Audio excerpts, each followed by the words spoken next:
Welcome, travelers, to the fringes of reality, where the strange and mysterious meet, and the thin veil between fact and fiction is torn.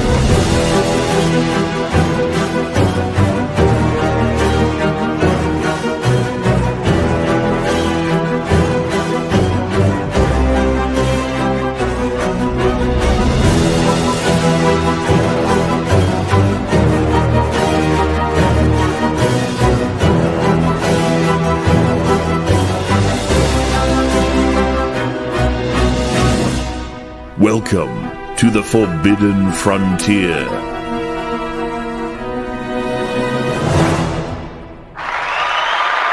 Oh, you're lovely. Wow. You're lovely. We're back. We're back. On time. I went in and voted on time. I was part of the 8%, so we won. We won.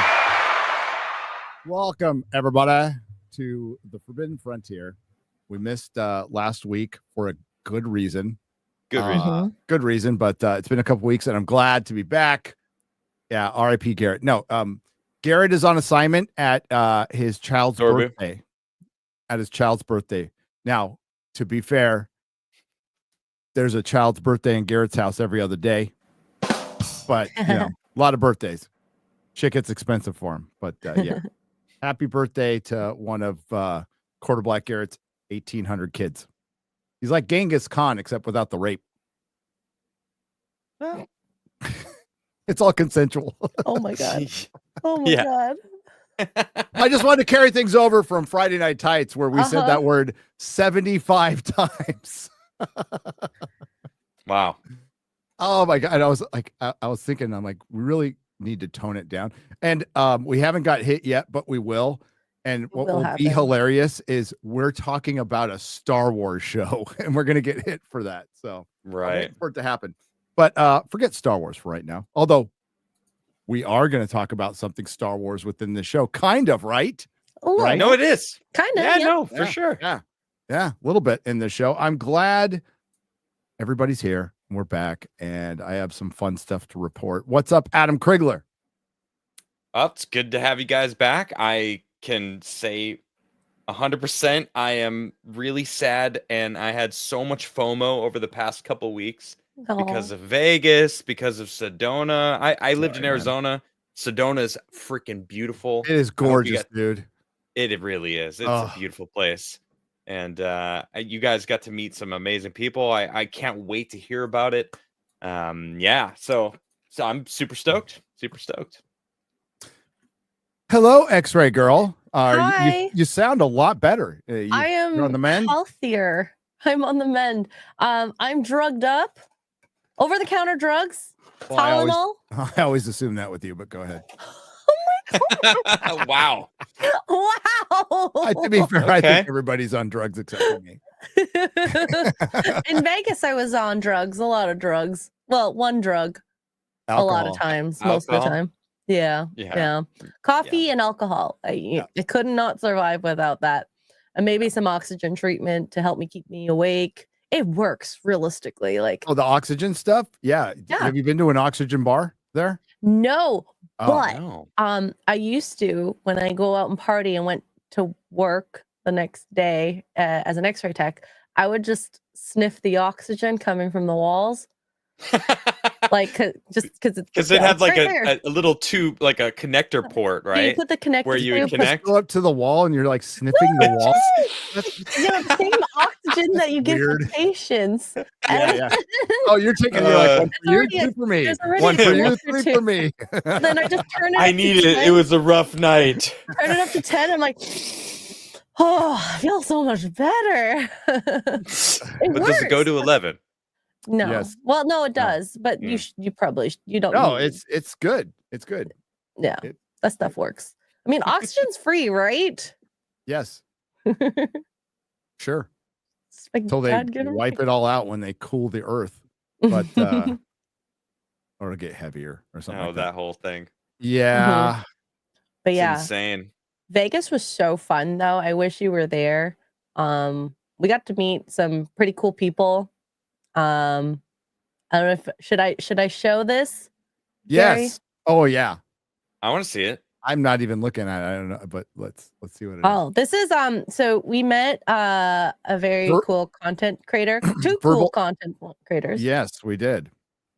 Verbal Ace was there, and like 6 million subs on YouTube. Wow. I think as many or almost as much as that on Instagram, and another little YouTuber was there too. A little up and coming guy. Let's give him some support.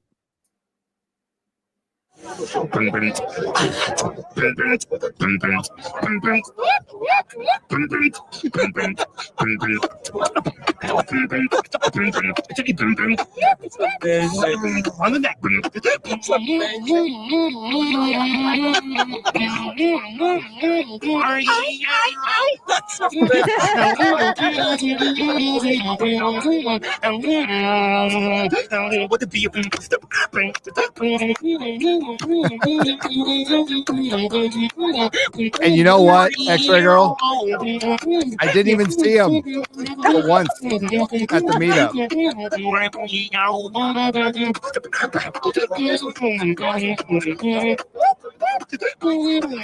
This is really incredible. Dude is so freaking good.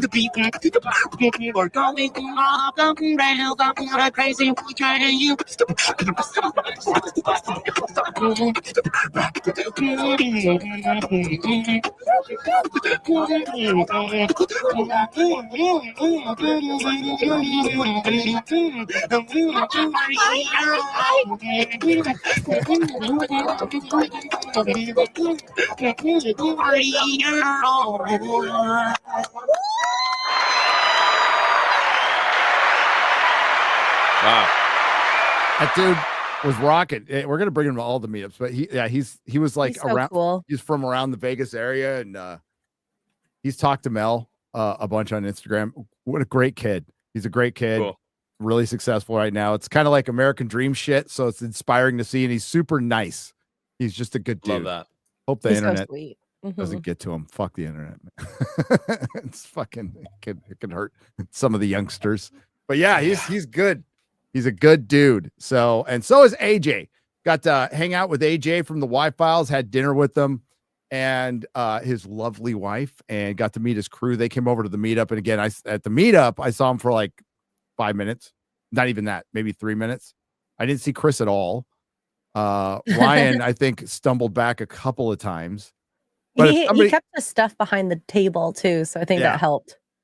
Yeah, it was awesome and fun, and it never gets old, and I can't wait to go back next year. Adam, you'll be there next year during CinemaCon. We'll be there. But just a lovely coincidence was that not so far away, Graham Hancock was doing his Fight for the Past thing, which I just, at the time when I knew what was going on, I'm like, I can't make it. There's no way. And then Michael Collins calls me and goes, dude, I can get you a ticket if you can come out. And I'm like, he's all, we're speaking Sunday. I'm all, okay, well, we were kind of leaving Sunday anyway. So what I did is we just added a day, and I bugged out on Saturday, drove 4 hours, got there in time to see a good, 4 hours of Graham Hancock. So normally when Graham Hancock talks, he does a couple hours, right? Couple 3 hours. Mm-hmm.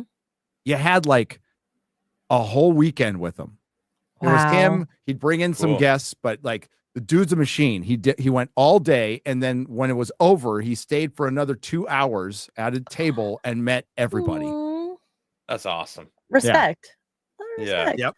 Major. He was worn out, and his wife was worried about him. He's like, I got this. Don't worry about it. Oh.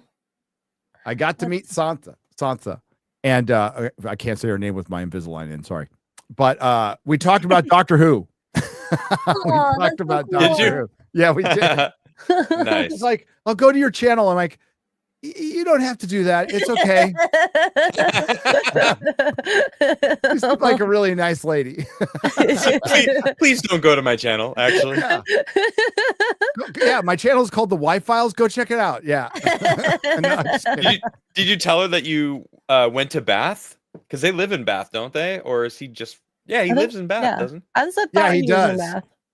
He does. No, we were just chit chat. It was Michael and I and her were talking, and we were just chit chatting away. Cool. That's really cool. I love these types of conferences. You get to actually talk to the people who are giving the talks, and they don't mind at all sharing knowledge and information, which I think is really cool. But I guess segue into a conference that I'm really excited about. Yeah.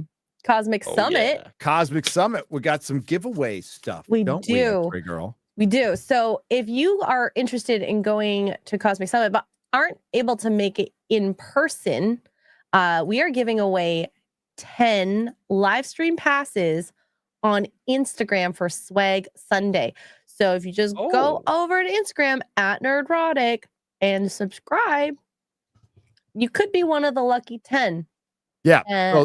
So the way Swag Sunday goes is we make the announcement. Melissa keeps track of who followed after the announcement, then it goes into a pool and it's like a lottery. So yeah.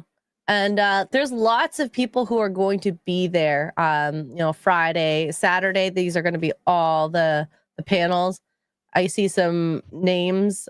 We saw Praveen last year, Ben Van Kirkwick, Uncharted X. Yeah. Uncharted X, Randall Carlson, Hugh Newman, Robert Schock, Micah. He's going to be there as well. So major players. Yeah. Now, and last year I watched. I did it through. I forget what site they used, but it was awesome. You get to pick which stage you watch, and they're really good sound. And I watched pretty much the whole weekend. It was fantastic. I just got to sit here and if there's two or three panels that you want to see at the same time, guess what? You can also watch it after the conference. So you get it forever. It's VOD that you get to keep forever. And I still watch the stuff from last year. So, So if you want to be there in spirit, but actually watch all the talks, which are great, especially Randall, sign up, follow us on Instagram. And then the cool thing, if you do want to go in person, we do have code Nerdrotic down in the description below for some passes, except for two of the passes. I believe they're Clovis and Comet. You can get 10% off. They have workshops on Monday as well, if you're interested. When's our panel? The Explorers panels right here will be on the main stage at 11:30 on Sunday. Oh, shit. I'm on the main stage? Oh, shit. Oh, crap. Yeah. I'll be running the Explorers panel on Sunday. So cool. Yeah. Very, very, very I'll probably get around to prepping for that probably Saturday. Sunday morning. Sunday morning. Well, it's just going to be me throwing in questions to everybody. So, and I watch everybody's content anyway. So, all right, it'll be easy peasy, right? Yeah. What could go wrong? Now, is that when all of them are sitting on stage? Like everybody comes up? Okay. Yeah, that was a cool segment.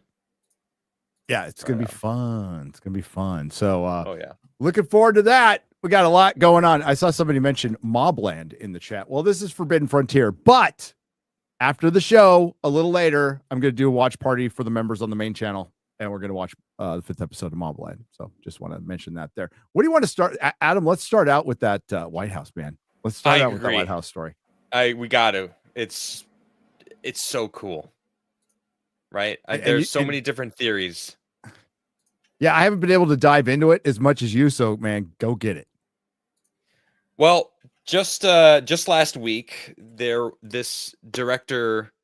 Kratsios or whatever, he said he was speaking, and this is essentially what he said. And there's a line in here that a lot of people ears perked up, and it just kind of was like, what did you just say? Our technologies permit us to manipulate time and space. They leave distance annihilated, cause things to grow, and improve productivity. Now, this whole speech was about regulations and stunting the growth of society. And I agree. And that's what Trump was trying to deregulate stuff, not just for oil, but for American production. And he's trying to return production and stuff. And this was just one of those lines that on the surface, was he talking about, trains moving and stuff, manipulating time and space as if so humans don't have to grow their own food, kind of like surface level? Or are they trying to actually say hey, they have technology that can actually manipulate time and space? And no one's asked the White House these questions. I've been waiting. How do you misinterpret that? That's not something right. I mean, that's not something that we have that. Okay, I'm going to give a bad example, but when you get into a fucking plane, time moves differently for you than when you're on the ground, right? So that when you're flying and when you're in orbit, so we're not talking about some weird thing like that. You wouldn't just come out and say, "Hey, we can manipulate time and space." What? Right. It's not is it a metaphor? It's not a fucking metaphor. Yeah. Is it but who says that? A metaphor for what though?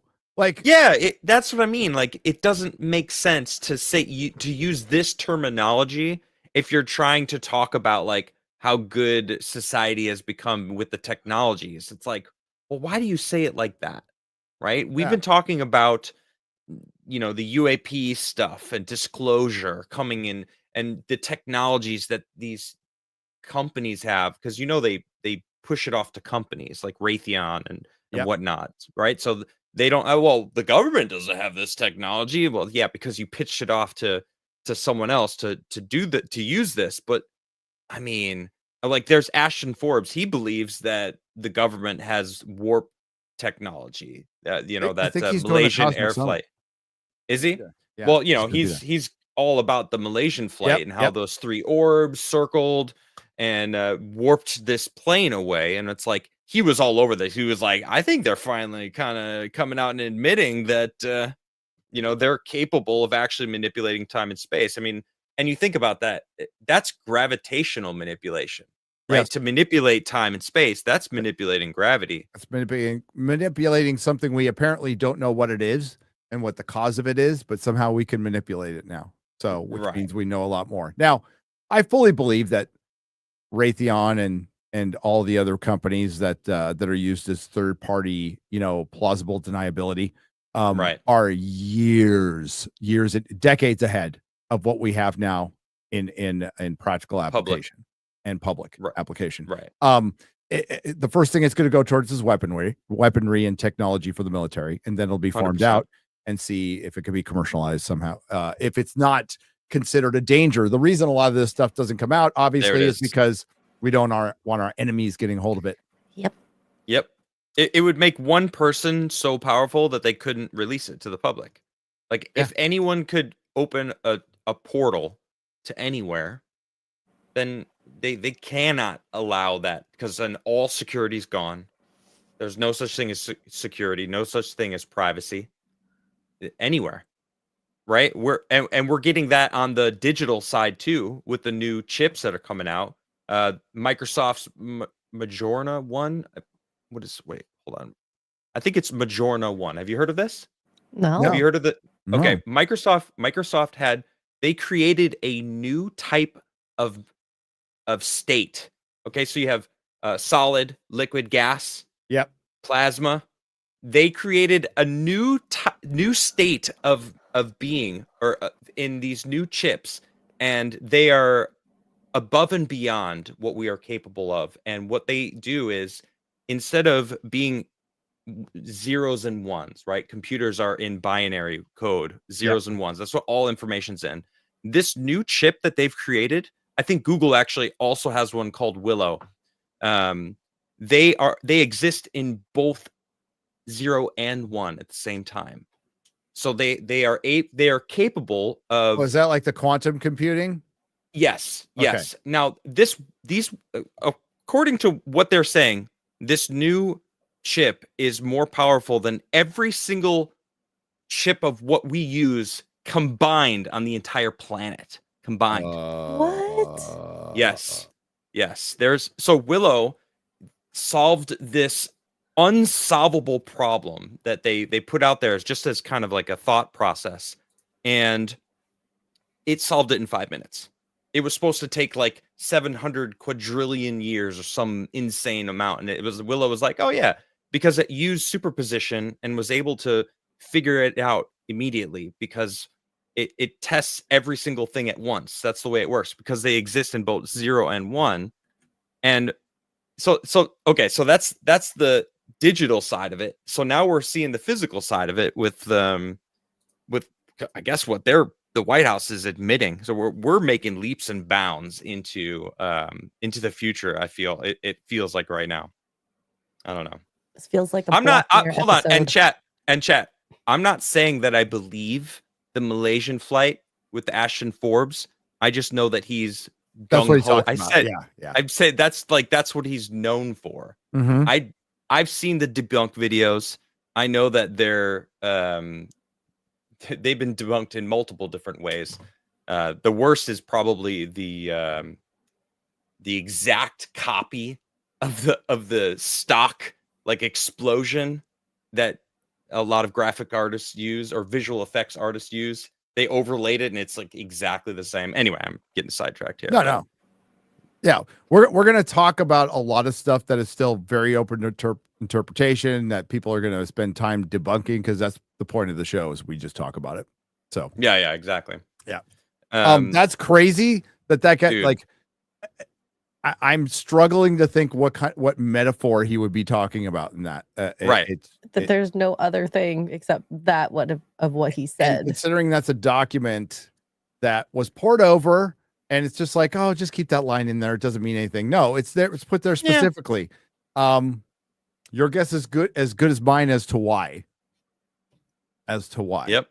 But that information is gone over again and again, and yeah, I did find that government article about quantum quasi particle that tried to explain a lot of things, but it's really deep and it's filled with science that I don't think we should. It would take probably a day to read that article and understand it to its entirety. But those chips though that I was talking about, they're claiming that they've actually proven evidence of the multiverse because of them. Because I've seen videos on that. Yeah, right. It's like it pulls from all the different possibilities, and it's like it has to go into the realm where that is the possibility, and then because it's doing it all at the same time, I don't know. It's pretty insane. Wouldn't that be crazy? I was going to say this could be interesting with AI and this chip together. Oh yeah, it would just open up a lot of good things and possibly a lot of bad things. Yeah. Yeah. Well, artificial intelligence is about to just be exponential isn't even a good enough word, I think. It's scary, actually. Yeah, the first thing you're going to see fall is like entertainment jobs and gaming jobs. Lots of QC and a lot of graphics, even designers. Coding is people that have no idea how to code are just going, hey, Chat GPT, code me this game. And it might not work perfectly yet. It's happening. Yeah. As far as the multiverse, I buy it. Are we a multiverse of simulations? Is the multiverse just different variations on the simulation? Maybe. Could be. It could be. All. Maybe. Yeah. That's crazy though that gets brought up. I want to dive way into that now. I might spend the rest of the night doing that. Digging in. What does it mean? Speaking of Star Wars, one of the complaints about, one of the many complaints about Star Wars is that there's Jakku and then there's Tatooine and they're on Tatooine too much. Well, one might exist. Bizarre Tatooine exoplanet orbits 2 failed stars at once, about 120 light years from Earth, which is not it's in our backyard. Galaxy far, far away. 2 brown dwarfs. Why does it gotta be brown? Host a Racist. planet with a surprisingly sideways orbit. Mm-hmm. We can watch the video. Yeah.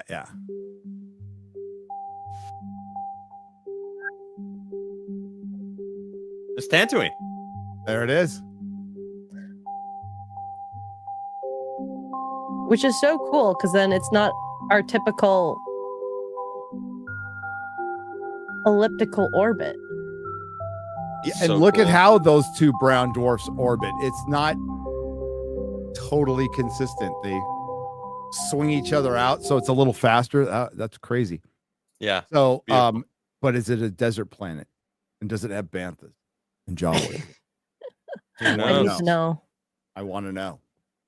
Well, with the James Webb Space Telescope, we might be able to decipher what its composition is. I can't wait till we get the tech, and that'll happen too, to where we can see some of these planets, actually see them, because right now they just know they're there based on what the light from. So whatever disrupts the light of the orbiting star or the star it orbits.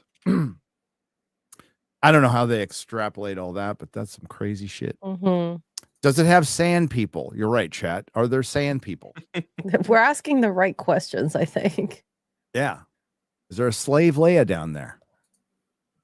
Inquiring minds want to know. Is there rape? Wow. Oh my God. Oh my gosh. Wow. Did Zorbu go there already? His home planet. Zorbu claims everything with Garrett is consensual. So I just want to back up Zorbu on that one. It's true. We have another exoplanet, right? Yep. With I'm tired of these names. K2. Yeah, this one's weird. B. The James Webb. So many of them. The James Webb Telescope has picked up the first ever potential sign of a biological life in space.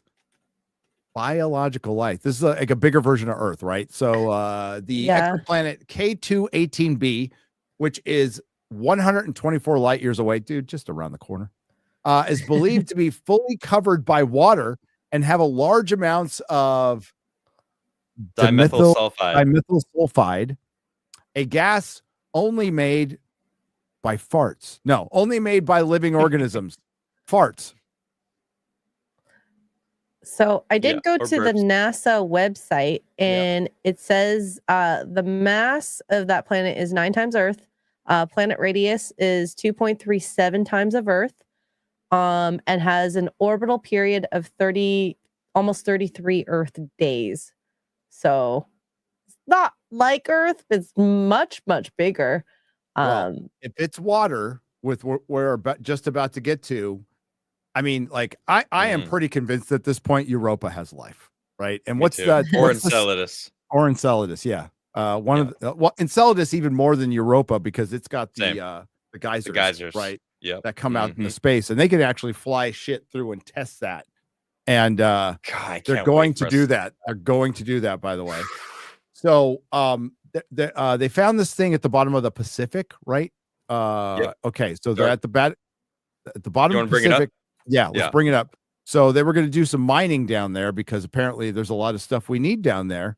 Yeah, a lot more for batteries for electric cars because it's really good for the environment. So we're just going to dig into the very shallow crust of our oceans to get for the stuff that's really good. Green energy. Green energy, everybody. Yeah. 400 meters below sea level. 4,000 meters. Right. 4,000 meters, which is how many feet? X-ray girl, go. Math. Oh God. 12,000. No, maybe more. 15. 4,000. I wrote the wrong number. It is 13K feet. Oh, I was close. Close. 4,000 meters below sea level, scientists have found the spectacular dark oxygen. Dark oxygen. It's Netflix oxygen. Oh my god. Thank you. Good night. And this is an interesting article because I mean, like, it can be a source of energy, but like, what do we have to do to get to it and get it, and what will it do to the life around it? Well, to me, this is just proof that we have no idea how life can exist outside of Earth. Yep. When on our own planet, we have two different things that show us that you don't need the sun. The thermal vents, where there are the iron snails and different kinds of shrimp that live there, and we know that those same thermal vents are we assume that that's what causes the geysers on Enceladus. And then this is oxygen being created where no light can reach. Mm-hmm. So oxygen is, I don't know if you know, really important for life to exist, as we know anyway.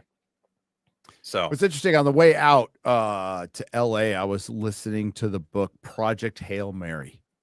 Okay. Pretty good. Pretty fun. A fun little book. It's about friendship and it's by the guy who did The Martian. So it's all problem solving. It's scientific problem solving. But cool. There's something that's affecting multiple planets at the same time that's basically killing suns. And the world basically has to come together to build a ship to go somewhere to where one sun isn't being effective, to figure out how to fix the problem at Earth. And he's just going to send probes back. It's a suicide mission. And it's years and years. It's like 30 or 40 years before the sun's darkening slowly. And what's darkening it is a living thing. And the whole concept in the beginning was this guy our main character, who Ryan Gosling's going to play in the movie, is a teacher who kind of like burned out of science because he kind of hated the whole scientific method. So he wrote a paper to basically get kicked out and say, fuck off. And the whole paper is about like, life doesn't need water to be life. I'm going to put it in simplest terms. We don't know what life is, and other things could be life that don't rely on things like oxygen and water. And it looks like in the beginning his theory is right. And I don't want to ruin the rest, but I highly recommend the book. It's pretty fun. Fascinating. Fun book. Yeah. It's a fun book. Sounds good. Yeah. And you find out it's like the nature of life in the universe, but then ultimately it's like a wholesome little story about friendship. So he goes out in his ship, and like two of his shipmates die. You find that out pretty immediately, and he's kind of alone, and he has to deal with this, and he meets a friend. I read an article, maybe we talked about this actually, it was like a year ago, about a theory that the sun, you can pull it back sentient. up. Yeah, did we talk about this? Yeah. I've heard that before. Actually, Doctor Who has covered that in 42. Like, okay. There's a ship like basically pulling plasma off a sun, and the sun fights back. Cool. Yeah. It's like it's little All babies. Right. Yeah. So no, I mean, like, why wouldn't? Well, there's always been talk like, is Earth a living thing? Is the planet Earth a Mother living Earth thing? Is the sun a living thing? And I think maybe, like, is it conscious? How would we know? How would we know? Right. How would we know? Grass can scream. True. Yeah. So like, which is horrible to think about every time you mow your lawn. I was massacring them today. The smell of grass blood. Oopsies. Yeah. So, scattered across an abyssal plain known as the Clarion-Clipperton Zone, CCZ, are polymetallic nodules that are a photo-sized prize. Potato. Sorry, what did I say? I can't see. A potato-sized prize for mining companies in search of materials needed for humanity's green energy transition. Such a funny sentence, though. I know. It's like So we have to scour the bottom of the ocean. And by the way they do that is they basically drag a freaking claw along the killing everything. Anyway, sorry. Hey, it's good for the planet as long as we're not seeing it. A study analyzing these modules reveals that these rocky lumps are capable of producing dark oxygen 4,000 meters below sea level where light cannot reach. While the discovery could upend our understanding of how life started on Earth, well, I mean, if that's the case, it already does. Not could upend, it does. 100%. The study also complicates negotiations around deep sea mining. I think it should. Agreed. I think it should, because if we're going to mine all that shit that the life relies on, but we'll get into it. The regulations, as it showcases how little we really know about the ocean's depths. You watch. The technology for submarines is about to advance a whole fucking lot. Yeah. Or they're just going to. It's an interesting conversation between back up.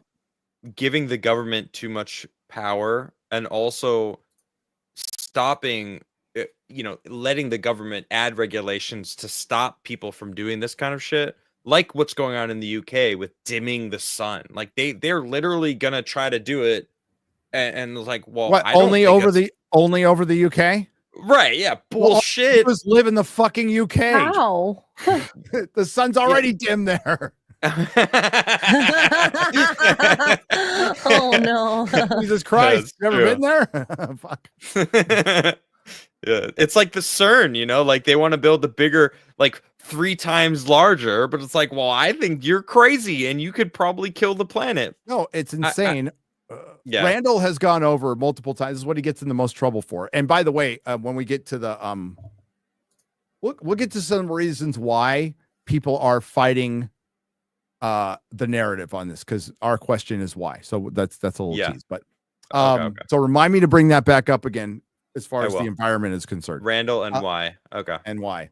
Nestled between Hawaii and the western coast of Mexico lies the Pacific Ocean's Clarion-Clipperton Zone, a 4.5 million kilometer, what the fuck's a kilometer, square area of abyssal plain bordered by the Clarion and Clipperton fracture zones. Although this stretch of sea is a vibrant ecosystem filled with marine life, the CCZ is known best for its immense collection of potato-sized rocks known as polymetallic nodules. Now, what makes them? We don't know, probably. Things? Is it the only place they exist? Because that's weird. Agreed. Right? Well, I mean, you think of if they're all on the surface of the ocean floor, maybe they were created when an impact hit and blasted. You think about all the glass that's on the East Coast. That stuff that they found. This seems to me like it could, because look at it. It's got nickel, manganese, copper, zinc, cobalt, rich deposits of them all. So it's like, where are these from? That sounds like proxies. Specific metals, right? Exactly. Impact proxies. Yeah. Exactly where my head's at. Yeah. Yep. These rocks, of which are potentially trillions are filled with rich deposits of nickel,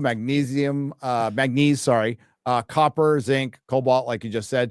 Those particular metals are vital for the batteries needed to power a green energy future, leading some mining companies to refer to the nodules as battery in a rock.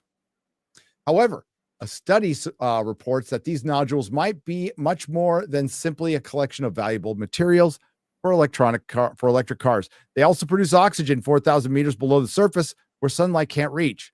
That's weird. The unexpected source, dark oxygen, as it's called, redefines the role that the nodules play in the CCZ. The rocks could also rewrite the script on not only how life began on this planet, but also its potential to take hold on other worlds within our solar system. Yep. Such as Enceladus and Europa. The results of this study were published by the journal Nature Geoscience. And this also, if there's trillions of these things, right, on the ocean floor, and they create oxygen, there's ecosystems that are based on these. Like there's life at the bottom of the ocean that guaranteed gets oxygen from these things and survives from there. And if we remove them, we would be taking a key part of ocean biology, and basically who knows what the catastrophic effects that could happen, the domino effect, that could happen, or what could happen from that. We're messing with too many things, too many aspects of human life is playing God. Exactly. And the way if we found a way to responsibly do it, fine, but we don't have the technology. I mean, it's only slightly easier for us to get down to the bottom of the ocean than to go to a fucking meteor and just mine it there. You know what I mean? So I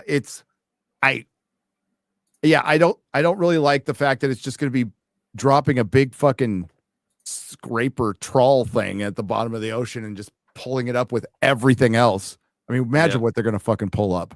They pull up like some, a megalodon or something like that. It's like some bullshit. Like, whoops. Godzilla. They're gonna fuck with. They're gonna wake up Godzilla. Yep. They're gonna chat was already on it. Who knows? Godzilla is gonna be pissed that they're taking his caviar. But for aerobic life to begin on the planet, Andrew Sweatman, deep sea ecologist with Scottish Association for Marine Science and lead author of study, blah, blah, blah, a lot of shit behind his name. There had to be oxygen and other understandings. And our understanding has been that Earth's oxygen supply began with photosynthetic there it is. Organisms. But we now know that there is oxygen produced in the deep sea where there is no light. I think we therefore need to revisit questions like, where could aerobic life have begun? Well, I think that's a good question. But they're going to fuck with this. It's a geo 100%. Battery. But all they're seeing is money. Yep. If we get these things, we can sell them. Yep. So that'll be interesting. And this kind of transitions us to Graham Hancock. So Randall was there, Michael Collins was there, Jimmy was there talking, and they all had like segments, but it was pretty much Graham Hancock's entire body of work, right? Oh, wow. You had hours with Graham, and he went from, so imagine like Fingerprints of the Gods and Magicians of the Gods and America Before expanded on. By the way, Graham is writing a new book. And updated. Wow. He's writing a new book. So that awesome. He's working on it now, he said. And as far as Ancient Apocalypse season 3, what he said was negotiations are going. It's going pretty good. He's all, and somebody asked, like, what's the best thing you can do? He's all, well, don't bug Netflix. I mean, they're a giant. They're just going to do what they're going to do. But the best thing you can do is go watch the show. Go watch the show. Put it on in the background. Okay. Go watch the show. But up the numbers. He said it's looking pretty good. But in the meantime, he's writing another book. So it was called Fight for the Past. And basically the thesis of the whole thing was to lay out his argument, and then he'll talk about like the Dibbler a little bit.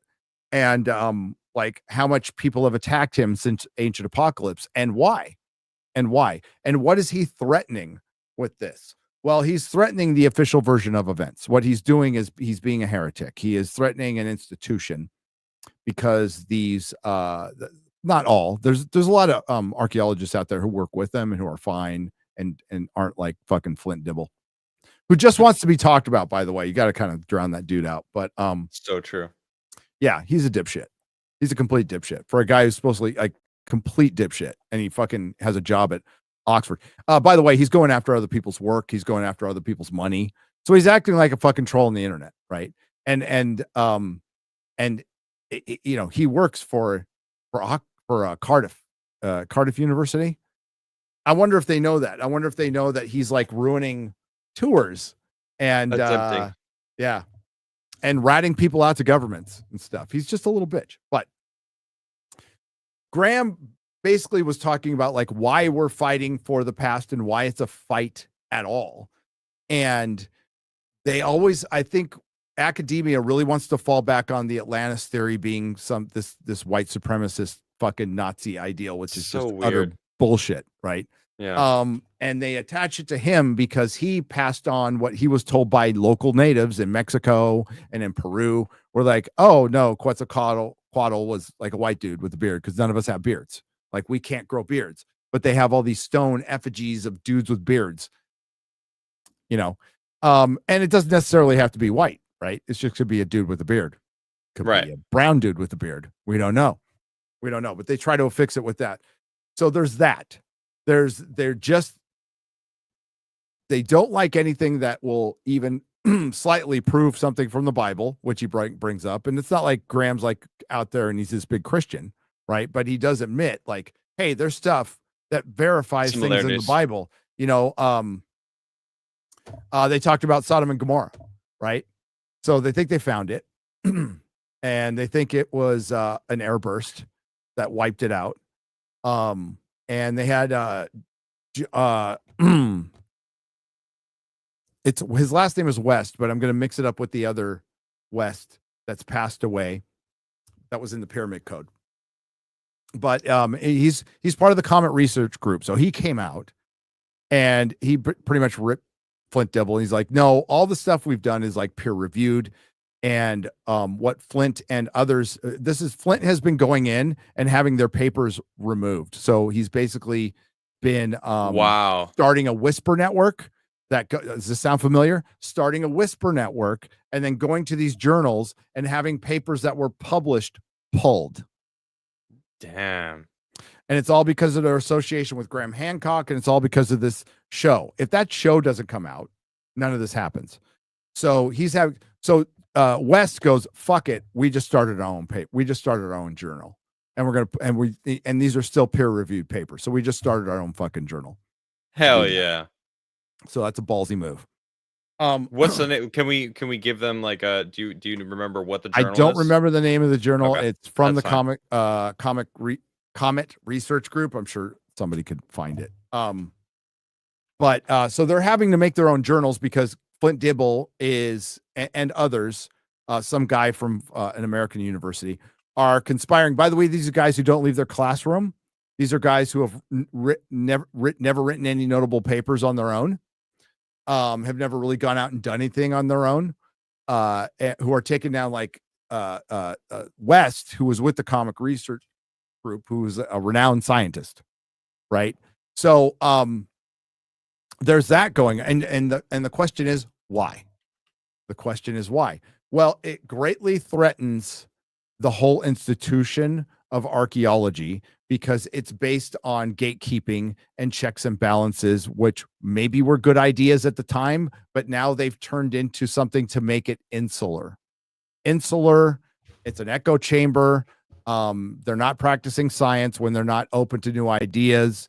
And it's ad hominem attacks and live streams clowning people. And they're fucking terrible at it, by the way. Like fucking terrible. And that's thing. It's clout.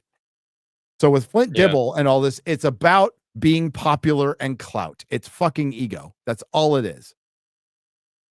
So and Graham's a threat to them when he isn't. Like they make him a threat. Like he's not a threat. And I don't even think they actually watch Graham's content either. No, they don't read the books and they don't watch the content. Right. If you listen to Graham, he's posing questions to you. He's saying, here's this information that I found. This is what I've been told. I'm going to piece it together with this. That's very fascinating. And that's what you get when you're watching Graham speak. He's not going, this is the way it is. They're wrong about this because this is how it is. It's like, that's not at all what he does. And then when they attack him, they make all these things like he's claiming this, he's claiming all of this. They're basically painting him out to be that person that's doing that. It's like, no, the science isn't settled, right? And they're the same people that claim the science is settled and then, bitch and moan about anyone who says, hey, it might not be. It might not be settled, actually. People could say what they want in the chat. I just saw the funniest fucking thing. I can't find it now. Somebody said my Jew voice annoys them. Okay. I didn't know you had one. I didn't know either. I'm Lutheran. Oh, that's funny. Oh my God, that's hilarious. No, and it's very complicated, but if you want to put it down to, I'd say the two main things on why people, okay. The main thing most academics fight this on is ego. It is 100% ego. So it goes, that goes above and beyond politics, but there's politics involved too. And it's not like Graham is fucking MAGA or, or he's like, yeah, let's trash the environment. But the other thing is, it really does put into question who indigenous people are, right, which could politically be very awkward for a lot of things. Let's be real. And I'm not totally against it, but like Native American tribes are in charge of mounds that they have no lineage to whatsoever. Like none. Good point. None. And it keeps us from researching these to find the history of man. And I think there's a happy balance, like a compromise we could come. It's like, okay, we're not going to desecrate graves, but can we do some? I mean, like, you're not related to these people. It's been thousands of years. Right. Right.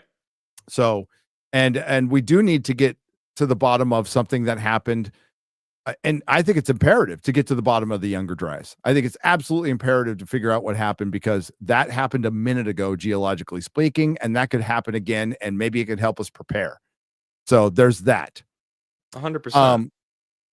So it creates a lot of issues in America that are uncomfortable. The other one, the biggest one of all, is it debunks the current sixth great extinction climate change narrative, right? Which is utter bullshit. Climate's always changing, by the way. So YouTube will put their Wikipedia shit on the bottom. I doubt they will, but because Wikipedia is such a great source of unbiased information. But if you follow Randall Carlson did a speech, and he really got into like, hey, the reason they shut me down all the time, and this probably tangentially fucking affects Graham, is you keep throwing up the Younger Dryas and you see the temperature changes from that to the point where they've had to manipulate the data, by the way, and they have. It's called the hockey stick. It shows that we are not in the warmest period in our recent past. Actually, we are cooling a bit. Yep. We are still technically coming out of an ice age. We're still technically, because there's still a lot of fucking ice on the planet. And we could potentially go right back in one. Exactly. And that would be so much worse, especially if we're going to do stupid shit like dim the sun, put stuff in our atmosphere that we're all going to fucking breathe. That's going to dim the sun. Well, they do that already. They do. And it's insane. I agree. So, Randall talks about the medieval warm period, where all the cathedrals were built. And then there was another warm period where they were able to farm in Greenland, and people were more prosperous. They were more healthy. There was more food. There was better wine for all you alkies out there. And the stature of human beings was larger. People were getting larger because they were healthier. Now, what knocked both of these things out was a colder spell came in to a little ice age. There was the little ice age where they were able to track like the growth of glaciers and stuff, and actually, have some real-time tracking of that. And that brought about plague, death, malnutrition, all the good stuff, because it got colder. Randall loves to talk about the cathedrals, and I don't think they get talked about enough. We talk about a lot of ancient civilization, but this is in our lifetime. And if you look at those cathedrals across Europe, they're fucking insane. And some of them took hundreds of years to build. Yeah. The stained glass in a lot of them, they can't reproduce today. They have no fucking idea how it was done. So they obviously had to have a surplus, right? So they had enough workers, and they had enough surplus to feed and pay these workers so they could just focus all their time on building these cathedrals, right? And you take back to Göbekli Tepe, which they talked about a lot. There had to be a surplus of food to have artisans. So imagine you're hunter-gatherer. Your whole life is I wake up in the morning, I don't know what the fuck I'm going to eat. And I got to go find it. And I got to find that, 2 to 3 times a day for my meals. And that's my life. And then once we've kind of hunted all the game in that area and built up too much trash, we have to move on. That's your fucking life. You don't have time to sit around and go, you know what? I want to carve something, but I want to carve it in relief. And I want to invent beer and mead and all that. And I don't even know what the letter T is, but I want to make a T pillar. I don't know what the letter H is, but I'm going to put the little letter H all over it, And hey, there's animals from not around this area. We're going to carve in relief on this thing, technically. So, like, they still think it just pops up out of nowhere and there's no buildup for it, right? Yeah, and now we're finding out that it is the oldest megalithic site that we know about, that they aren't even excavating. In fact, they are damaging it. They're damaging it. They're turning it into they want it to be Stonehenge, Yeah. They're just, come visit, come pay money and look at it. And I don't know if you saw, did you see Wandering Wolf's newest video where he goes, it's not just Göbekli Tepe. No, it's literally it's everything on the entire planet. Basically, if it's linked to tourism, no more excavation. You're screwed. So sad. That's a decade's worth of work from Michael, by the way. Yeah, that's awesome like all video. the shit he's done in the last 10 years, kind of stitched together. But yeah, they're just and it sucks because you want the balance. I want to be able to go see these places, but I also want them excavated. And and another thing, the one thing, it's nice to hear Graham. I think he's measured in some places, but here he wasn't. So he talked about Malta and Gigantea and the structures there, because we always notice, like, hey, they're really similar to Göbekli Tepe. So he just came out and said, I think they're as old as Göbekli Tepe. And I'm like, that's what I think too. That's what I've always thought. I there's no way to age stone. So they say that before Göbekli Tepe was discovered, the stuff on Malta and Gigantea was considered the oldest, right? It's the same age. It's the fucking same age. It's 12,000 years old easily. And there's the similar, like, I wish I could go over, like, he did a whole thing on, like, this is the same as this. Like, Megalithomania just, like, showed a pyramid from Cambodia today on Twitter and a pyramid from South America. And they both look like Yavin 4, basically. They both look like the pyramids from Guatemala. They both look the fucking same. Practically the same. So there's so much of that around that there has to be some source, right? Which we always talked about. So unfortunately, like, Randall didn't get to talk long. What do you got? What image do you have there? X-ray go. Oh, this is just from Jimmy Bright Insights video.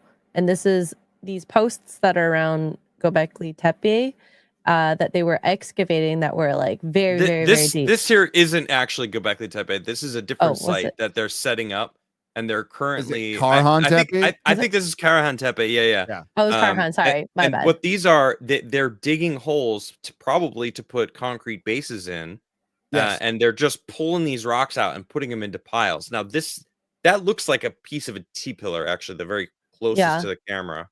So this is the dirt, rocks, and that's it. Ancient just rocks. Digging straight down. You don't know what's down there, but they're just digging down to put these concrete bases in just for support of probably the future walkways. Oh, this was Karahan Tepe, yes. So there's a bunch all around. Look at them all. Yeah, that site extends out. Well, and that site actually uses the sun and the solstice to exactly mark thing, and they're going to cover all that shit up. And look how fucking big it is. Jesus. These are the holes they're excavating. Look at that. Yeah. And the trees that got removed was talked about, like, they were definitely doing damage to stuff. And they're trying to say that, like, it was just a coincidence that Jimmy brought it up, and then, like, within weeks they removed the trees. That was a coincidence. Fucking bullshit. Dude, Flint Dibble went on a tirade about how the trees were not a big deal and all this. Oh, it's good for shade. Yeah, Jimmy is insane for it. And that video, actually, you referenced earlier, it was him and Mini Minuteman acting all fucking pompous and shit, talking about Jimmy, and then of course Jimmy goes there, and it's the day they're removing the trees. I know. Jimmy couldn't have gone on a better time, dude. I know. It's crazy. So funny. The day they're removing them. Oh man, I'm so happy for Jimmy. Like, Flint's easy to trigger, and I got to meet like Dan. He was fucking Duncan. Yeah, he's fucking funny, man. That guy is great. I believe it. And he got interviewed by Graham on stage. He did a great job. So did Michael and Jimmy. Got to hang out with them a lot. Awesome. Yeah. And we might be going on a really secret trip very soon. Hopefully. Yeah. Shit. Secret trip. I'll tell you all about when we're on it. We're on it. But Exciting. the whole event was amazing, and I did learn some new things, right? One of the things I learned, which blew me away, Garrett was there for this, is they went over, because I go back and forth on, is it the sun or is it an impact? And I think it could be both. I think it could be both, because what they really focus on is what, I can't remember. I might get this mixed up, but it's either the beginning of the Younger Dryas or the end. I think it's the beginning. I think they focus more on the beginning of the Younger Dryas, but they're not really sure what ended it. And they both started and ended abruptly. But they were looking at the impact zones, and they found an impact in Antarctica, not Greenland, not North. So mainly it was focused on the northern hemisphere of the planet. North but America, now, especially. They found one that's in that time zone that's in Antarctica. Really? So it could have like spread. They still think it's like it was fragments that peppered the earth with destruction over a series of years. I don't know like what the time frame is. I don't know if it's a decade, if it's 2 decades, if it's 100 years. I'm not really sure. And I don't think they are either. But yeah, they found an impact thing in Antarctica, which is, I'm like, wow, that's different. And there's new papers being written. There's going to be new information soon.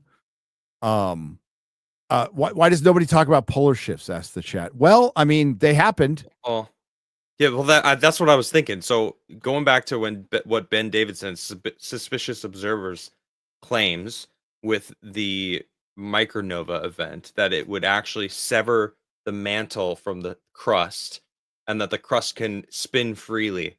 So let's just say that happened, right? And it did spin. If Antarctica wasn't at the South Pole and it was actually on the side on the equator, and Earth is spinning, and something's coming in as Earth is spinning, hits Antarctica, keeps spinning, hits north, the other side. I mean, who knows? Like, it could. I'm just trying to picture how that could be. There's so many unanswered questions. We brought it up before. Siberia was warmer, right? Was warmer than Canada. How was Canada under what was potentially a half a mile to 2 miles worth of ice, and Siberia was temperate enough to have grass and millions of mammoth grazing? Like, how is that even possible? And there was a time prior to the Ice Age where that, like, Alaska was warm, and obviously it had a lot of mammoth because they're finding a lot.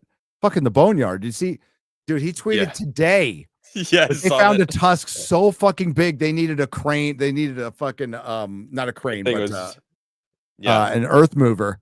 Fucking to hanging huge. So sometimes you can't just pick it up to take it from here to there. Yeah, it was awesome. What about this site in Antarctica? I want to know more about this. I have to. I'm going off memory, and I have to look. But there's a big crack. Crack is not a. There's a big feature that looks like an impact could have happened there. I'm not going to say it looked like a crater, but I can't remember where it was. I'm going to have to go back and look, and I think I have to go back and look through these papers. So I'm just going off memory. But Wilkes Land crater, does that sound familiar? Maybe. But it has to. It's a fissure. That's what Melissa says. It's a fissure. Nice that my wife's in the chat. What up, Mrs. Nerdrotic? How's it going? House is fine. I got to water the plants. But I can't remember. It didn't look like an impact crater, like circular. Okay. And they went past it so fast. There's so much. Like Randall was just getting going when they cut him off. So Randall is talking about flood features across. He's, because he focuses on the scab lands, but he started going other places to show you. Right. And then his slide for Mars comes up and he gets cut off. And me and Garrett are all, no. Oh. So he has a slide of Mars, right? And there's a crater. There's a clear impact crater. And it looks like the crater, it came in later. It's in the middle of a flood zone, which looks like just like the shit you see in Washington in the Scablands. You see a big earth just dug out clearly by water. Yeah. And then there's a crater. There's a meteor crater in there. And you're like, no, keep going, Randall. Keep going. You son of a bitch. So I want a whole thing on Randall on Mars. That's what I want. I need that. I need it. I need it in my life. But this is like, I think it's the only appearance he's really doing in America this year. So we got to see all of it. He's not getting any younger. And again, he's writing a book, which hopefully we get soon. But it really, because when I got into this, it's like, why would the Smithsonian cover up giants? Like, why? Right. They found the bones. They found the bones. And for the record, Dibbler and Mini Minuteman made fun of that whole thing. Oh, like Smithsonian dumping bones? Like, they didn't do that shit. It's like, actually, they did. They found the bones. Yeah. See, so that when he, I'm forgetting his name now. What's his name? Boneyard guy. Boneyard, Alaska. Boneyard, Alaska guy. Yeah, that guy. When he went on Joe Rogan and said, I'm going to give you the location of where they stole my bones and dumped them. And then when they had a bone rush. Yep. Ladies, bone rush. And they found the bones. So that's the moment where I went, like, I really love the stories of giants. I can't say I fully believed them, but now I'm like, oh, they would hide the fucking giant bones now because they just dumped a bunch of, I mean, you could have sold that shit. You could have sold it. They just dumped it. I don't know why they would. Like, you would have had funding for the next 200 years if you sold that shit. So why would you just dump it? So of course, now I'm like, well, maybe there's some fucking giant bones out there that we've hidden. And the reason they're hiding them is to protect their narrative. And if we don't think scientists will lie and cheat to protect their egos and their careers, I give you COVID. Yeah. I give you fucking COVID. I give you vaccines. I give you all that stuff. So like, I think it's We're all not medical on the table. professionals. I am a fucking retard. But even a retard can know when he's being lied to. There it is. There you go. There you go. So I think I have a clear picture of why this is being suppressed. And I like Graham said, like, I went into this like I'm not a conspiracy theory. I just think he just kind of thought it was just all ego. He's all, I'm starting to think it's a conspiracy theory. Well, Graham, I know it's a conspiracy now. It's a conspiracy is a bunch of people getting together to hide the truth or getting together to do something to achieve a goal. Right. In this case, it is a bunch of people who are like-minded getting together to suppress the truth. That is a conspiracy. Now, why? Politics, ego, and money. The usual suspects. The usual suspects. We got to throw control into there too. And control. Yes, control of information. You control the information, you control the world. And I gotta say, if it's true, like the Adam and Eve story, right? If it is cyclical, this catastrophes that constant or consistent happening over and over and over, destroying society. We build each other up, and then it breaks. If that's what Göbekli Tepe is, it's actually like a warning sign for the future to look after like these dates, which I think it might be. And they would lose control of like the moral fabric of society would crumble if everyone knew that it's gonna crumble. Like, hey, by the way, in 50 years, everyone's gonna die. I'm sorry, but now that we know that, not saying that that's true, but like, Ben's saying sometime between now and 2050, the next micronova is gonna hit. I don't know if that's true or not, but like that would be pretty damn catastrophic. And he talks about it all the time. He does, and Ben has talked about how the sun affect through the electromagnetic field and everything. Mm-hmm. It affects our mood. It could affect you just like the moon will affect our mood. Like we are connected in that way, where we're little batteries, and we get affected by that stuff. It's funny though that the same people will make fun of the astrology nerds. The people that are like, "What's your sign?" And then, but if we know that we're affected by the moon, wouldn't it make sense that we're also affected by every single planet in our solar system? Well, every single planet affects our planet. Like we feel the gravity from Jupiter. Like we're all getting tugged certain ways. So when it's aligned certain way, it maybe affects our magnetic field, which affects our brains. Like that totally, I could totally buy that. I think there's something to it. Like when you finally get severed from your mother for the first time, you are finally like being imposed upon by gravity and like the effects of all where gravity is at where you're born. I think there's something to it. I'm not saying I believe it, but I think there is something to it. There's something to the full moon. I've been in prison during the full moon. There's fucking 100%. Is that crazy? That. It's absolutely insane. Yeah. So like I'm convinced on that one. But what Graham also went into, he talked about, I can't remember the guy's name, sorry, but he talked about a guy who was really into 2012, and he was attacked by science and everybody. He eventually got sick from cancer and died. But they always said like his 2012 books were, the world's going to end. And he never said that. Like his books were about, no, when the Mayan calendar ends, it's the end of an era, but it's also going to be great year. We're heading into a time where, for whatever reason, if it's just our position in the universe, how the sun's affecting us, how other stars are affecting us, or whatever's at the center of the galaxy or the universe is affecting us, that we're gonna our perception's gonna change. It's the death of an old perception, and I'm putting this in my own words, and then like an awakening to a new one. And if you look really how things have changed since 2012, you can definitely say it's a lot through human action. People are waking up, and attitudes are changing a little bit. Things have been really wacky, and we're in this period of transition. And I thought it was pretty interesting. They go way into it, and I wish I could go, but that was a really cool talk too.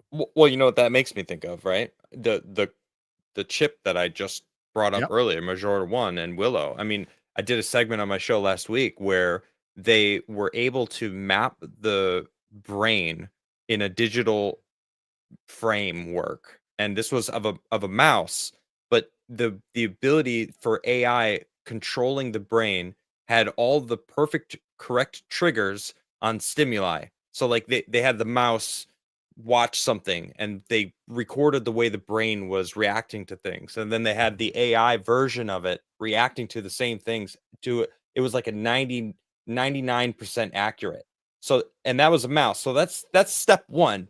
But then think down the line. You talk about the difference of perception. Like if we're able to map the human brain, and then we're able to take these new superposition chips that supposedly exist in multiple states at once, who knows what our perceptions are? We going to be able to witness or view these other possibilities, aka other universes?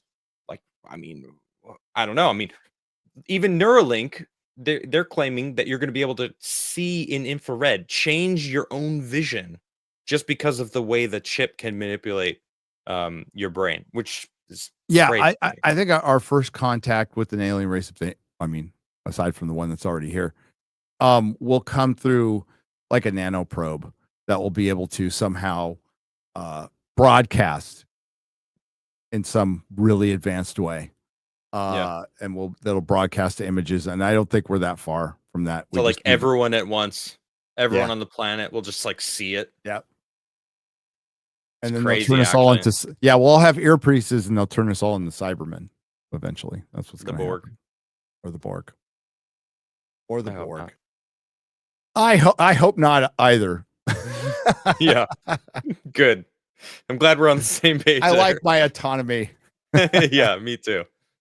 I don't want to be some kind of fucking hive mind. The last thing I want to know is what you guys are thinking all the time. Fuck. And you don't want to know what I'm thinking. Well, I doubt the Borg even think on an individual level, right? No, they don't. The Queen was the only one that seemed to be, and that was introduced later. We had no idea before. They were just autonomous. They were just one hive mind. That was scarier, I think. It was. I mean, like, I don't hate the Queen as much as other people do, but it definitely. I think they should have just kind of left it alone, and it would have been. I agree.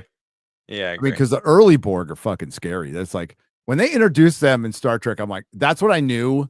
Like, all right, maybe this has a chance. This is leveling up. I'm liking this. It's cool. It was great villain. Great villain. Let's get to soups. Be a little shorter show tonight because we don't have Garrett taking up all his time. We miss him. We miss him. Not really. I miss him. Yeah, you do. Okay. Logan Miller has sent 10 Nerdrotic Live gift memberships. Thank you very much for fitting.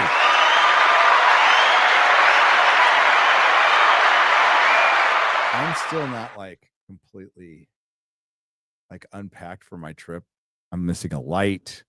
My camera's set up all fucking wrong right now. Basil 578 for $20 says, he said we can now manipulate time and space. Holy cow. The U.S. Army did it. They have successfully used molecular transportation like Star Trek and The Fly. They've been working on it since the early 1980s, popular science. They have.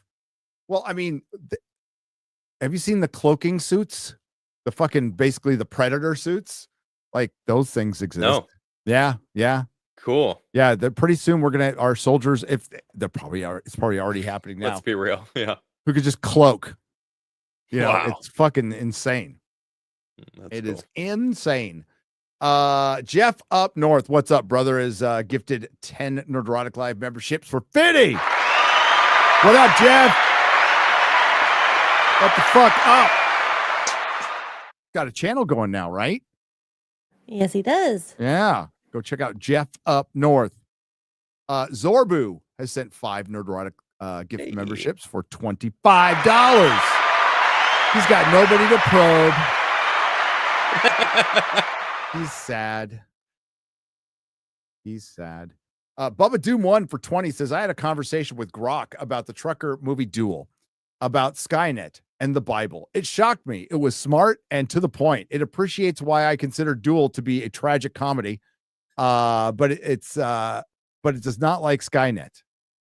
Well, it doesn't like competition, Yeah. Are you talking about like Steven Spielberg's Duel? Yeah, trucker movie Duel. Yeah, that's a good movie, dude. Never seen it. Oh, that's Spielberg's first movie. Check it out. Cool. Eric K for $2 says, X-Ray Girl met me again in Vegas. She is still happy. Well, okay. Why wouldn't she be? I don't know how to take this. Now I'm curious. Wait, what? I don't get it. Self-deprecation's fun. It is. Excuse Garrett for not being here. He is getting repaired after his last probing, says Eric again. Too tired for $5 from a fishing village. Have no fear. The libs will regulate. Oh, it's all one word. Those are supposed to be. Okay. I think so. Overregulate any trawling efforts to being a loss. That's why it's cheaper to import Chinese shrimp. Yep. Well, wasn't the Probably EU? true. Correct me if I'm wrong, EU. But one of the problems with that's why Brexit happened. But they were regulating fishing to where a village. I can't remember if it was in Ireland or the UK, where the fishermen couldn't go out and fish in their own waters. And it was just insane. because some random rule to help lift up some other fishermen in another country. And it's like communism, basically. Yeah, it's like, yeah, it's fucking insane. And as much as I love Clarkson's Farm and I love Jeremy Clarkson, he was very anti-Brexit and stuff. And it was because they relied so much on EU subsidies, and they had the whole like season 2 part where they're like in between the EU subsidies and the British subsidies. And we know that the farmers need subsidies, and I'm actually okay. Like, I hate taxation, but if some of it's going to help farmers to feed people, I guess okay. I mean, there's worse things to go through, like missiles or fucking transitioning illegal aliens, children, or something, you know. Having taxes go to like the citizens, food, going to the people that actually pay the taxes. I bet, like, I could get behind that, but like that barely ever happens. I know taxation so, especially property tax. And it sucks is they need, it's a game because they need the subsidies because they need more money to pay to get around all the fucking regulations. And it's like, okay, so there's got to be a happy medium. You want to have some regulations. You don't want people dumping fuel in the middle of a fucking crop or in the middle of the forest. That's fine. But there's got to be something like, we don't need that, but we don't need to keep a bunch of badgers alive either that are overpopulated because of some old law that are now getting all your cows fucking sick with tuberculosis. Right. You know, and the whole point of it is obviously is, well, if we keep the badger population up, that will discourage them from having cows on their farms. That's the whole point of it. It's to discourage farming and to make it so expensive that they don't do it, so the government can control the food and where it comes from, and help lift up other countries by, you know, building some infrastructure there that's going to be taken over by some revolution in the next 10 years, and it's completely waste of investment. And it is policing the fucking world, which is something where I hate to break this to anybody. We're like, it's never going to happen. It's not going to fucking happen. You know, the idea of globalism and like, what do you think? It's all, you think Earth is going to become Coruscant? What the fuck? You know, like utopias are always a false lie told to convince somebody who wants to believe in something. You know, it's oftentimes it's to sell an idea that would never actually happen. No. Is Mad Max a trucker movie? Yeah. There's a truck. There's trucks in it. He's driving a truck in it. So yes, I'm going to say yes. Okay. Yes. Shit, even Furiosa. That's a trucker movie. It's got a trucker. That was such a bad movie. I didn't think it was as bad. I mean, I thought it was fine. Okay. It was okay. It's more entertaining than I thought it would be. Yeah. Well, I just don't like that they called it Mad Max, I think. I think he wasted his energy. I think George Miller wasted his energy on that and just should have done a Mad Max movie. Because he's still got it. He's like, directing wise, he's still got the chops. Okay. I'll give him that. But he's wasting it on that shit for sure.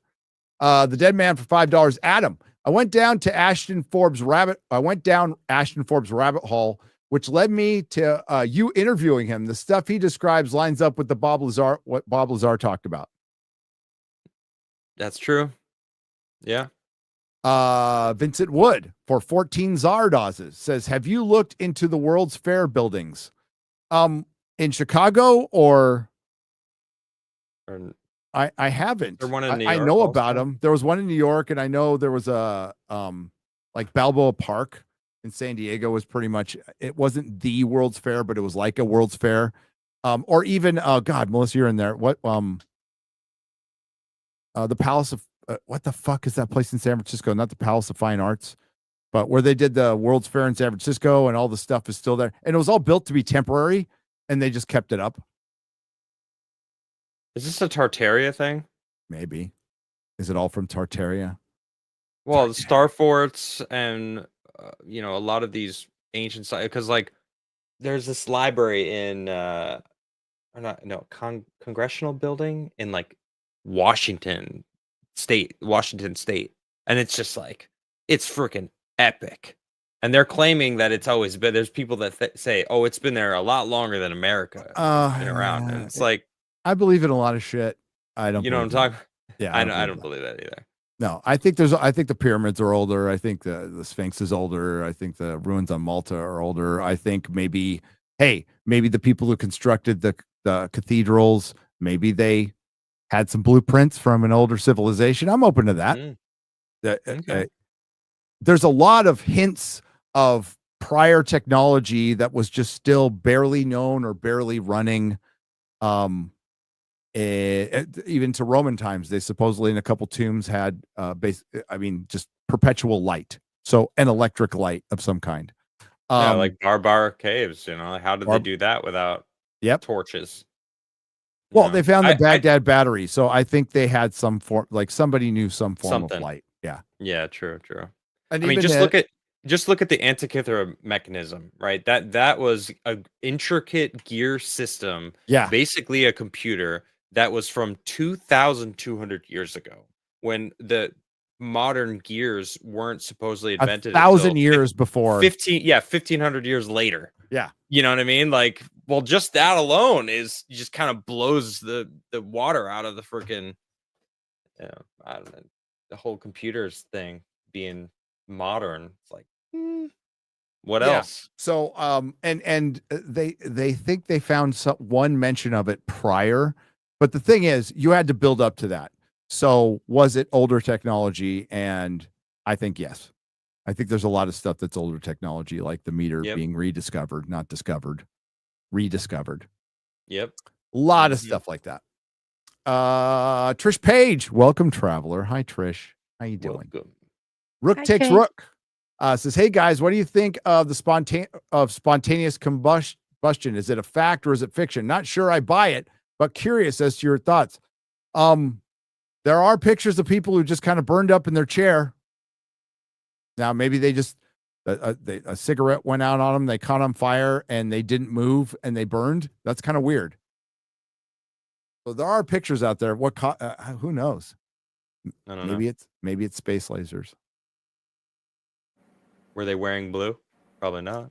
Oh man, that one was out there, right, with the fires. Yeah, like all the blue shit survived. All the blue cars. What? All the blue cars were fine. Yep. Weird, right? I have a blue car. It's giving me shivers.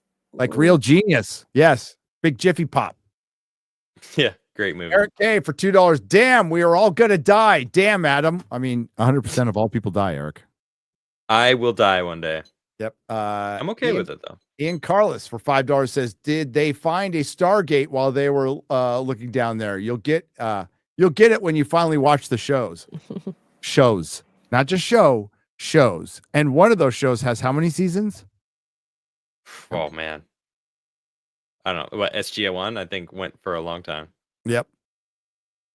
Atlantis was also really good. Dark Schwartz Rising says, sup. What's up? John Kennedy, super chatting from the dead, says, hail, I'll look into the unique history / mystery of Mount Kailash. Is it a pyramid? Is it a mountain? Nobody has ever been able to summit it. Really? How do you spell it? Kailash. In Tibet. All right. In China. Oh, interesting. Is it one of those forbidden areas? Logan Looks Miller. like a mountain to me. Yeah. Logan Miller. Love y'all. X-ray the most. Simp. Chat is king. I'm late. Did you talk about the new Jesse Michaels interview? We have not. Should we? We'll look into that for next week. Charlie Thompson for £2 British pounds, proper money. Timothy Alberino would be a good guest on the show. Note it down, X-Ray Girl. Basil 578 is a traveler for over a year. Life without sunlight is definitely possible. Deep sea hydrothermal vents discovered in the 60s on the ocean floor proved it. Oh, yeah. But what about the areas with no vents? Well, then you got the little geo batteries. Yep. What if it's both? And the geothermal vents are most definitely in Europa. I mean, the fact that they know there's an ocean down there, and it's fucking deep, by the way. And then it's under another mile. It's global of ice. Yeah, global. The whole freaking It's a moon, but it's a moon, but it's all water. Yeah, and it's all under what 2 kilometers of ice. Yeah, something like that. Yeah. And we know from Lake Vostok, which is essentially that deep down in Antarctica. Russians dug into it. They found life down there. There's a whole ecosystem under there. That's not getting light either. No, so that's great. I don't know if there's geothermal vents down there or these geo batteries. Like, how is life thriving under that lake? It's crazy. Zorbu on the Streamlabs side for $20. Quarter Earthling is not on tonight because we acquired him for testing. Actually, we were just bored today, so we decided to put him in a vat of hot dogs, blindfolded, and watch him freak out for fun. Joke's on us, though. He just smiled as we lured in. That sounds like Garrett. That's funny. Bigfoot on the Streamlabs side for $10. I swear, dingleberries are the bane of my existence. I'm just a mess down there. Thank you for sharing. Wow. Hail, Gary. The next show will be its 100th. Congratulations. And what do you think about the whole African continent splitting related stuff? Well, it is happening. It is definitely happening. It's crazy. There's going to be a new videos. ocean. Wow. Yeah. Have you seen the videos? Like it is. Yeah. It's crazy looking. Well, yeah. So you go to Ethiopia. Go ahead. I was just going to say it's much bigger than I thought. I thought it would be slow, but no, it's like huge gaps. Yeah, it's in Ethiopia, right? So there's a subversion zone. Is that what it's called? And it's just all volcanic, right? And the ground, you could just see the ground splitting, and there's going to be a new ocean. Yep. Is there a vid? Do you want to show? Can you find a vid to show? He's going to look, folks. He's going to look. Bubba Doom asked, show a vid. Earth farts. No, I've watched entire documentaries on it online about this and you can, all you have to do is new ocean near Africa, or is Africa splitting, and you'll see a bunch of stuff come up. That's cool. In I believe it's Ethiopia. It's on the eastern part of Africa. There's a giant, what they call a subversion zone, where it's basically the earth is just coming apart. So it's all volcanic. It's a wasteland, but people live there. 8 minutes and 36 seconds. We can just bring that up. Okay. It's in the private chat. Oh. Yeah. I'll read Mod Eric's real quick. It was the best of times. It was the worst of times. It was the age of wisdom. It was the age of foolishness. It was the age. It was the epoch of belief. It was the epoch of incredulity. It was the season of light. It was the season of darkness. It was the spring of hope. It was the winter of despair. It's really deep, dude. There you go. Are we looking at Is there a certain part you want me to highlight? Oh no, wait. It's 9 minutes and 54. Yeah, 9 minutes 50.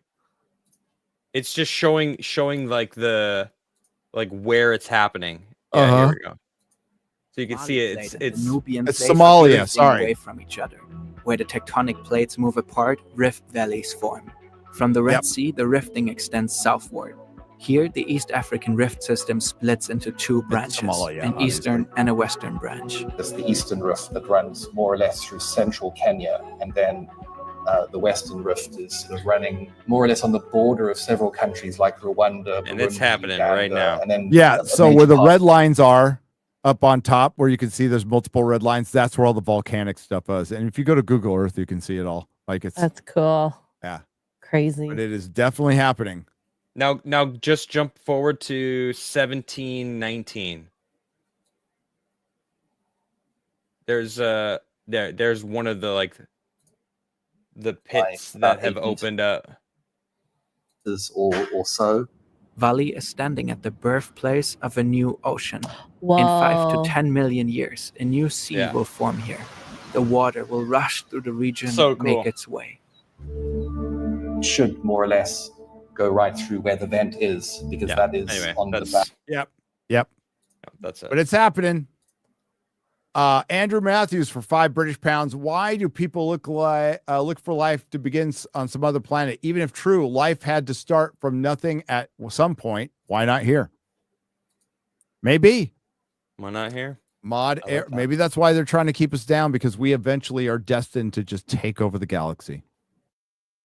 Mod Eric for $1 says, surprise meeting in Vegas. Don't you all pay attention to your own show? No. Dr. Fauci's pardoned prison butt for $5. Astrology is just juju for birth timing and child development, showing how kids compare to peers. Summer kids are more developed than peers born in April. Hey, I'm a summer kid, yo. I'm April. Yo. I'm a summer kid.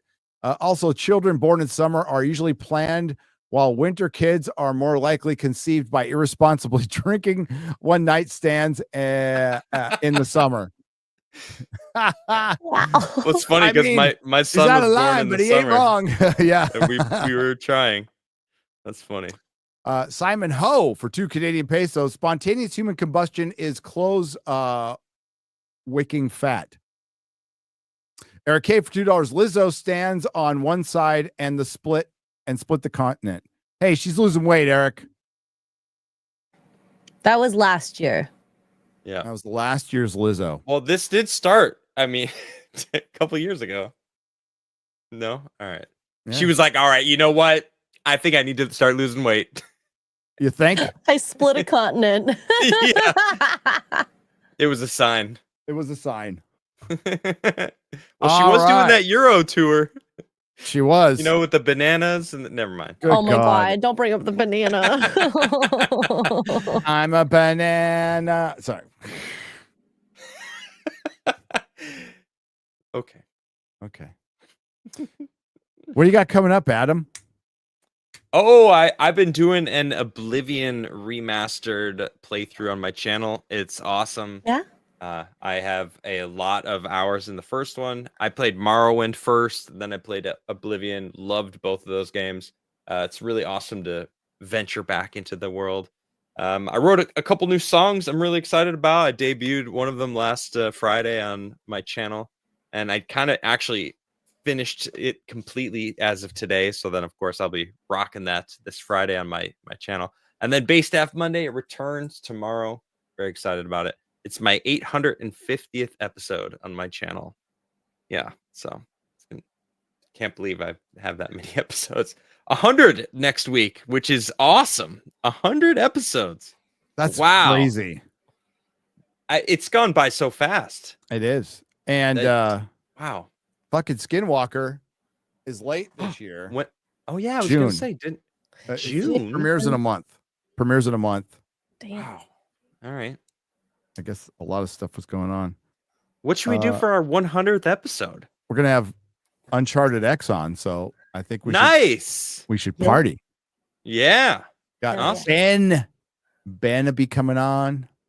Nice. He was just in Turkey, so he's got a lot to talk about, I'm sure. Fascinating. Sounds great. Sure. He saw the aftermath of Jimmy and Michael.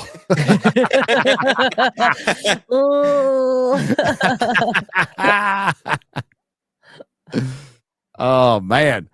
Cool. What do you got coming up, X-Ray Girl? Tomorrow, I'll probably be backstage doing the Neuter, maybe. And then I'm going to be playing some games in the evening. I've been thinking about playing Oblivion. It looks like a lot of people are enjoying it. All the cool kids are playing Oblivion, X-Ray Girl. Yeah. Either that. Me. I played Galaga before the show. I did. You played a game? I played Galaga. Yeah, I was downstairs in my game room. Oh, Wow. I'll tell you what I've been up to. Finish what you were saying though. Oh, Kara got me a game called Gecko Shop, which if you guys have watched a stream, she literally made me cry out of fear for her gecko by surprising me with it. So I might play that as well. We'll see. All right. Yeah. Yeah, I've been working on my game room because I had to put all my games down there, a lot of it. So I have a Nintendo, I have PlayStation 1, 2, 3, 4, and 5. I have Nice. all my games down there. I have my little arcade games. Yeah, I rehooked up my 3D TV. So I found my glasses. Ooh. I haven't touched them in 13 years.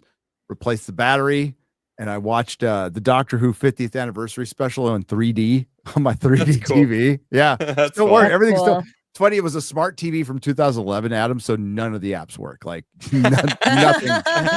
It's just the support is. It's a dumb as fuck TV now. But I'm keeping it because I can play. I think it's Arkham Asylum. Is that the one that was in 3D? I have one of the Arkham games. I have one of the Arkham games in 3D. So for that's what game set console? PlayStation 3. Oh, okay. PlayStation 3 was awesome. I love PlayStation 3, dude. That was a good PlayStation. Yeah. Yeah. So yeah, I've been setting up my surround system in there. You know, just That's cool. because Cool. I have a lot of time because my wife is not here, nor my dogs. It must feel quiet. Got to be weird. Yeah, when you hear noises downstairs, you're like, wait a minute. It's Hold not just up. the scurrying of your Zorbu. Boo. Garrett. Yeah. I assume they're together. No, we'd be hearing screaming. Yeah. Screams of pleasure. Yeah. Hey, the 3D TVs were cool. I mean, they're not like 4K, but it's cool. It's a cool little novelty to have. I still have some 3D Blu-rays, so I can watch like Thor: Dark World in 3D. I think the only 3D movie I have is Coraline. It's a good one. Coraline. That was a good movie. Yeah, I have the Hobbit trilogy in 3D. Oh, why the fuck not? My buddy edited The Hobbit, all three of them down to 2 movies. He cut all the fat. Did you send that to me? Somebody sent me something. Where do we find it? I think I sent it to you. You sent it to me. Yeah, you did. I have it. It's fantastic. Yeah, definitely upgraded the movies. Oh yeah, like the prequels and the Hobbit, like shaved down. There's like some good shit in there. There's good movies in there. You just got to find them. Yeah. But the Hobbit trilogy is better than the Star Wars prequel trilogy. I will die on that hill. Better than the prequels. Yes, it's better acted. It's better acted. It's better directed. Yeah, you fucking heard me. It's better directed. But the third movie of the prequels is far superior to the third movie in the Hobbit trilogy. I will give you that. I'll give far superior.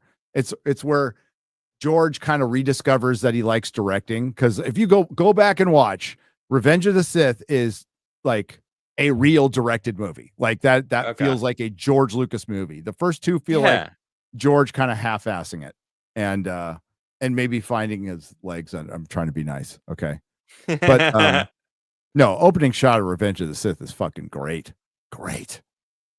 So, I know everybody's talking about it because it's kicking ass in theaters right now. It made $42 million this weekend worldwide. Wow, $42 million. And it's like the third, because Sinners had a 6% drop in the second week. That's unheard of. A single-digit drop, and it almost made as much as it did its first week. Wow. I am hearing really good things about that movie. It's a fun movie. It's like, okay, I wanted, like, it's really popular right now. It's a solid 7 out of 10 movie. I liked it a lot. Melissa liked it a lot. It's a good date movie. Cool. It is. We used to get a lot more 7 out of 10 movies. Like in the 90s, every movie was at least a 7 out of 10. Yeah. You know what I mean? Yeah. I mean, like, I miss those days. A 7 out of 10 now is like a 10 is, that's a 10 out of 10. Like this year's been shit. Based on what we normally get. Yeah. Yeah. So, but yeah, it's doing really well. And Accountant 2 came out, and it's doing really well too. So yeah. And Star Wars has rape in it.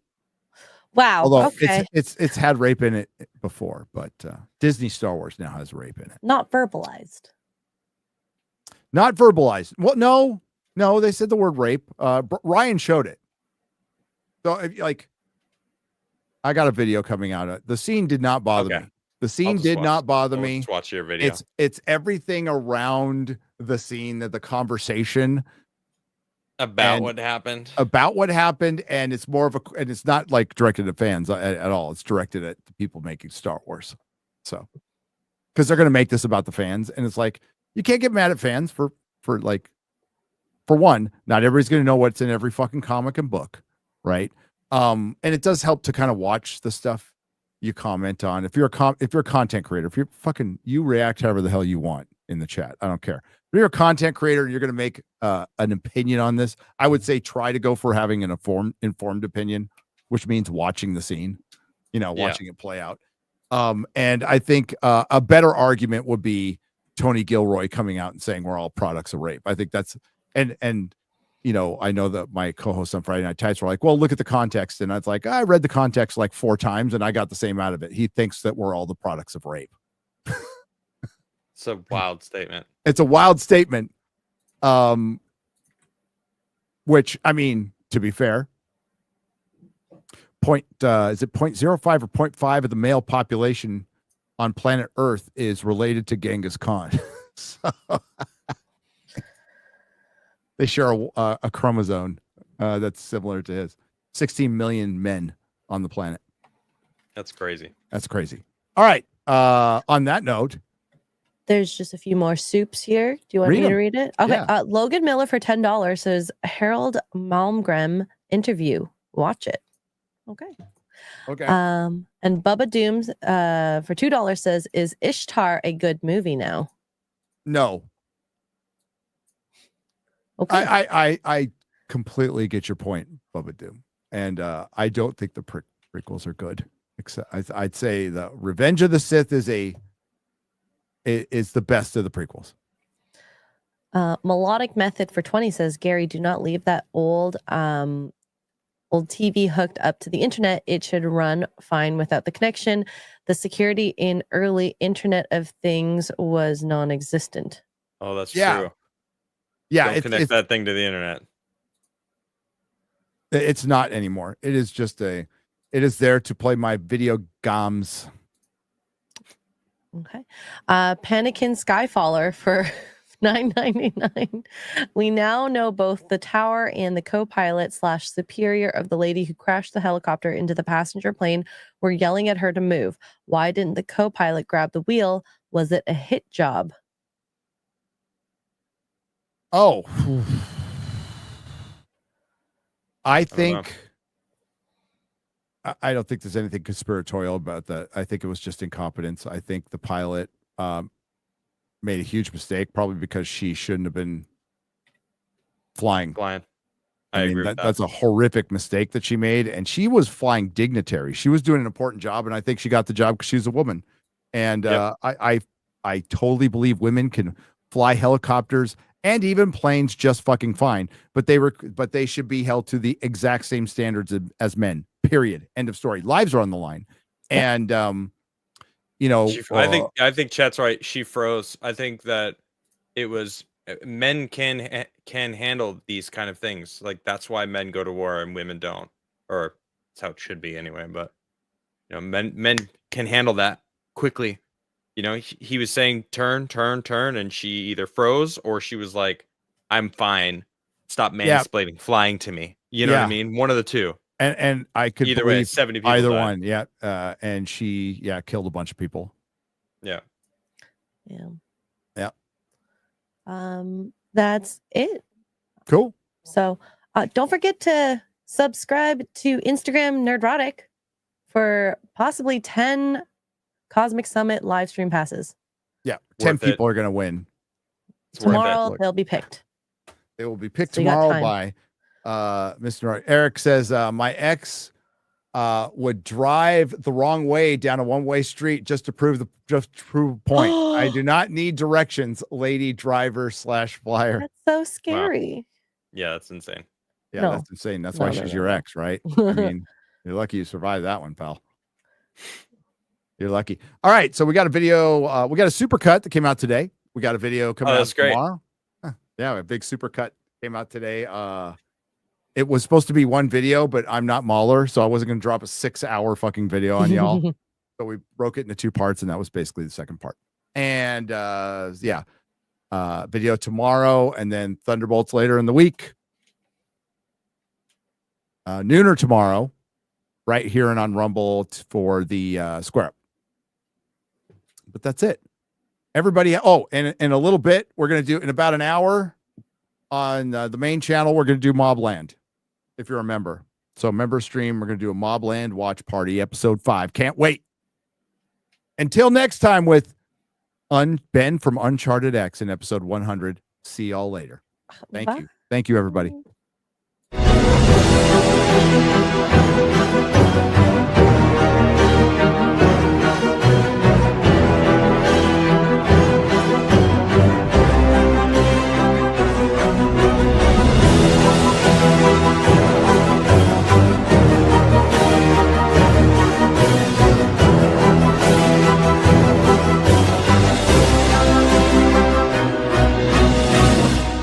Welcome to the Forbidden Frontier.